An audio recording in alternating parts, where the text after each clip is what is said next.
আমাদের দাবিগুলো যথাযথ হলে আমরা এই রাস্তা ছেড়ে দিব, কিন্তু এখনো যথাযথ নোটিশটা আমরা পাচ্ছি না। ঢাকা বোর্ডে এখনো বলা হয়েছে যে পরীক্ষা চলমান থাকবে। এখন কি আমাদের স্টুডেন্টদের এখানে নামাটাই বৃথা হয়ে গেল? রাজশাহীতে একটা মেয়ে সুসাইড করছে ফিজিক্স এক্সামের পরে, কিন্তু ওই মেয়েটার প্রাণের বিনিময়ে আমরা কি পাইছি? আমরা কোনোই নাই বিচার পাই নাই এখনো। আমাদের কি প্রাণের কোনো দাম নাই?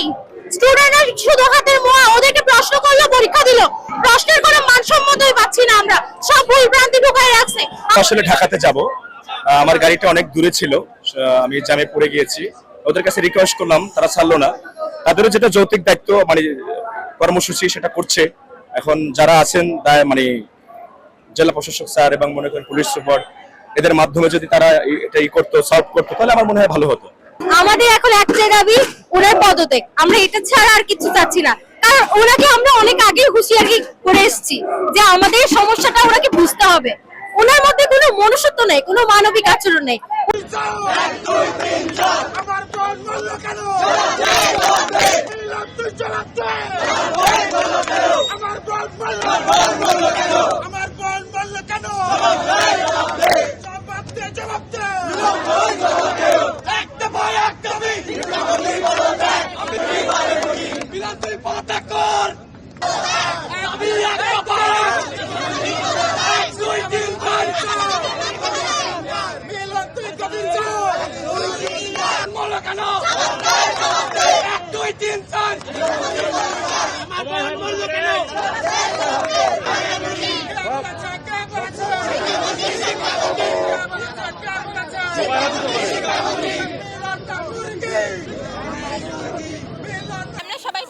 শিক্ষা ব্যবস্থার উন্নতি হোক, সেখানে আমাদের শিক্ষামন্ত্রী শিক্ষা ব্যবস্থার উন্নতি না করে প্রশ্নের কঠিনতা বাড়াচ্ছে। উনি যদি এইভাবে প্রশ্নের কঠিনতা বাড়াতে থাকে তাহলে আমরা কিভাবে পরীক্ষা দেব, কিভাবে আমাদের ভালো ফলাফল অর্জন হবে? আমাদের তো ভালো ফলাফল অর্জন করা সম্ভব হবে না যদি এইভাবে প্রশ্নের কঠিনতা বাড়াতে থাকে। সো আমাদের একটাই দাবি যে শিক্ষামন্ত্রী প্রশ্নটা ইজি করুক, যাতে আমরা সহজভাবে প্রশ্নের উত্তর দিতে পারি। আর উনি এমনভাবে প্রশ্ন তৈরি করছে যার প্রশ্ন বা উত্তর কোনোটা আমাদের বইয়ের সাথে মিলছে না। সো আমাদের একটাই দাবি, উনি বইয়ের ভিতর থেকে প্রশ্ন করুক এবং আমরা সেটার ভালোভাবে উত্তর করে ভালো ফলাফল অর্জন করতে পারি। আপাতত প্রধান দাবি হচ্ছে পরীক্ষা স্থগিত করা, এবং পরীক্ষা স্থগিত না করে এতদিন যে বৃষ্টির মধ্যে আমাদের শিক্ষার্থী ভাই বোনেরা এইভাবে করে পরীক্ষা দিয়েছে, পানির মধ্যে ভিজে ভিজে, নিজেরা সমান পানির নিচে ডুবে তারা যে পরীক্ষা দিয়েছে, এই মানসিক নির্যাতনের কারণে শিক্ষামন্ত্রী পদত্যাগ চাচ্ছি আমরা। আর যদি পদত্যাগ সে না করে তাহলে আমরা এই আন্দোলনের কঠিনতম করবো। সে আমাদেরকে বলেছে যে আমরা ফার্মের মুরগি। তো 2 বছর আগে ঠিক জুলাই মাসে আমাদেরকে একজন বলেছিল রাজাকারের নাতিপুতিরা। তো রাজাকারের নাতিপুতি পড়ার কারণে তার কী অবস্থা হচ্ছে সেটা আমরা নিজেরাই দেখেছি। তো সেগুলো কি শিক্ষামন্ত্রী দেখে না? এই যে আমাদের পাশের দেশ ইন্ডিয়াতেও শিক্ষামন্ত্রীদেরকে ককরোচ বলছিল শিক্ষার্থীদেরকে। তারপর তারা এখন কি করতেছে আপনারা সবাই দেখতেছেন, সবার সামনে মিডিয়া আছে, সবাই দেখতেছে। তো শিক্ষামন্ত্রী যদি আমাদেরকে এরকম মনে করে থাকে তাহলে খুব তাড়াতাড়ি তার পতন হবে বলে আমরা আশা করতেছি। যদি না হয় তাহলে আন্দোলনের কঠিনতম হবে, আর আমরা শিক্ষার্থীরা কোন পর্যন্ত যেতে পারি তা আপনারা সবাই ভালো মতো করে জানেন। ধন্যবাদ। দাবি 3টা। সেটা হলো প্রথম দাবি হলো যে আমাদেরকে যে বৈরী অভাবপূর্ণ অবস্থা চলছে সারা দেশে, সেই অবস্থায় আমাদেরকে এই পরীক্ষা অনতিবিলম্বে বন্ধ করতে হবে, স্থগিত করতে হবে, এবং তারপরে আমাদেরকে নতুন করে রুটিন প্রকাশ করতে হবে। এবং 2 নম্বর যে দাবিটা সেটা হলো আগামীকালকে যে পরীক্ষাটা হয়েছিল গতদিনকে, এই ফিজিক্স প্রথম পত্র, এই প্রথম পত্র পরীক্ষা আবার আমাদের নিতে হবে। এই প্রথম পত্র দেখেছি আমরা প্রায় 2টা প্রশ্ন হুবহু একেবারে ভুল আছে। এই ভুলটা বিবেচনায় নিয়ে সেটাই আবার পুনর্বিবেচনা করতে হবে। এবং সর্বশেষ 3 নম্বর দাবি হলো 24 ঘন্টার মধ্যে আমরা এই শিক্ষামন্ত্রী পদত্যাগ দাবি করছি। এইখানে এই পদত্যাগ যদি সেই 24 ঘন্টার মধ্যে না করে তাহলে গতকাল আমরা যে এসএসসি পরীক্ষা দেবো, আগামীকাল এসএসসি পরীক্ষা সারা বাংলাদেশ থেকে সকল শিক্ষার্থীদের নিয়ে আমরা তাদেরকে এক দফা দাবি ঘোষণা করবো। শিক্ষামন্ত্রী পদত্যাগ হওয়ার পরে আমরা ক্যান্ট দেবো ইনশাআল্লাহ।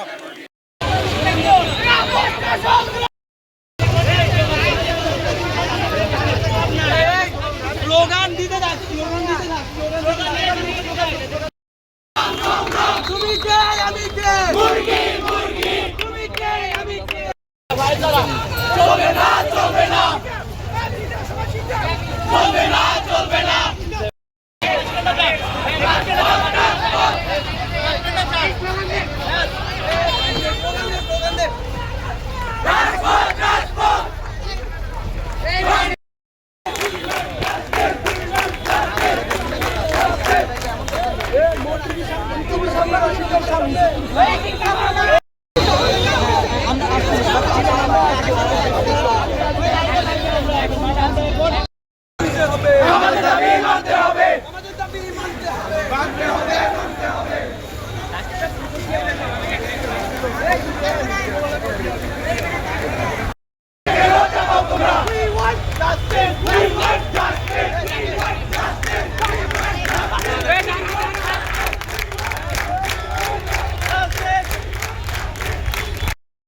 আরে ফুটবল খেলার এলইডি